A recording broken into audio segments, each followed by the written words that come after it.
बहुत समय पहले, जब धरती पर द्वापर युग का अंत आने को था, संसार महाभारत के युद्ध से थक चुका था। धर्म और अधर्म की लड़ाई अपने चरम पर पहुंच चुकी थी।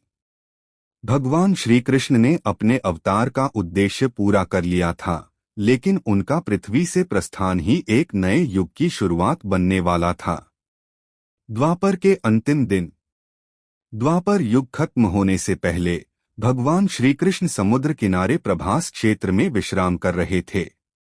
उनके मन में एक शांति थी, क्योंकि उन्होंने धरती को भारी बोझ से मुक्त किया था। लेकिन नेति को कुछ और ही स्वीकार था। उसी समय एक शिकारी जिसका नाम था जरा, जंगल में घूम रहा था। उसने एक पेड़ के नीचे बैठे कृष्ण को दूर से देखा और उनके चमकते चरण को किसी मृग की आंख समझकर तीर चला दिया। तीर सीधे कृष्ण के पैर में लगा। कृष्ण का देहत्याग और समय का परिवर्तन। शिकारी जरा दौड़ता हुआ उनके पास पहुंचा, डर और पश्चाताप से कांपता हुआ।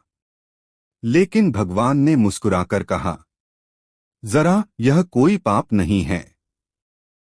यह तो नियति थी। मेरे पृथ्वी से विदा लेने का समय आ चुका है। इसी क्षण देवताओं ने आकाश से पुष्पवृष्टि की और भगवान श्री कृष्ण ने अपने दिव्य रूप में धारण करते हुए देह छोड़ दी। यही क्षण था जब द्वापर युग समाप्त हुआ और कृष्ण के प्रस्थान के साथ ही कालचक्र ने नया मोड़ लिया। कलियुग का आरंभ। कहते हैं कि जैसे ही कृष्ण ने अपनी सांस छोड़ी, संसार की आध्यात्मिक शक्ति कम होने लगी। धर्म का बल सवा रह गया और मनुष्य के मन में कलह, स्वार्थ और मोह की वृद्धि होने लगी। भारतीय ग्रंथ कहते हैं, कलियुग उसी पल आरंभ हो गया जिस क्षण कृष्ण ने धरती छोड़ी। कलियुग के पहले संकेत। 1. धर्म का क्षीण होना, सत्य, दया, तप और दान कम होने लगे। 2. मनुष्य के मन में असंतोष बढ़ना।